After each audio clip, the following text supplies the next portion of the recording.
இந்த திட்டத்தின் முதற்கட்டமாக குறித்த போக்குவரத்து சேவைகள் தொடர்பான தரவுகளை சேகரிப்பதாக இன்று நடைபெற்ற ஊடக சந்திப்பில் அதன் தலைவர் PA சந்திரபால தெரிவித்தார். இந்த திட்டம் நாளை முதல் ஆரம்பிக்கப்பட உள்ளதுடன் முச்சக்கர வண்டிகள், பாடசாலை போக்குவரத்து சேவைகள், டாக்ஸி சேவைகள் பற்றிய தகவல்கள் புதிய QR மூலம் சேகரிக்கப்பட்டு பின்னர் அவை போக்குவரத்து சேவைகளில் பதிவு செய்யப்படும். நாம் ஒரு ஸ்டிக்கரை காட்சிப்படுத்துவோம். அதற்கு மேலதிகமாக பஸ் தரிப்பிடங்கள், பாடசாலை வேன் நிறுத்தும் இடங்கள் மற்றும் எரிபொருள் நிரப்பு நிலையங்களை ஒரு துண்டு பிரசுரத்தை விநியோகிக்கின்றோம்.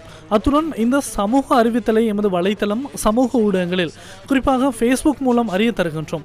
அதற்கமைய இந்த சேவைகளை பயன்படுத்தும் சாரதிகள் தமது தகவல்களை QR குறியீடு மற்றும் கூகுள் இணைப்பு மூலம் சமர்ப்பிக்கலாம். அத்துடன் எமது வலைத்தளங்கள் மூலமாகவும் எமது நிறுவன முகவரியில் உங்களது தகவல்களை நீங்கள் சமர்ப்பிக்க முடியும்.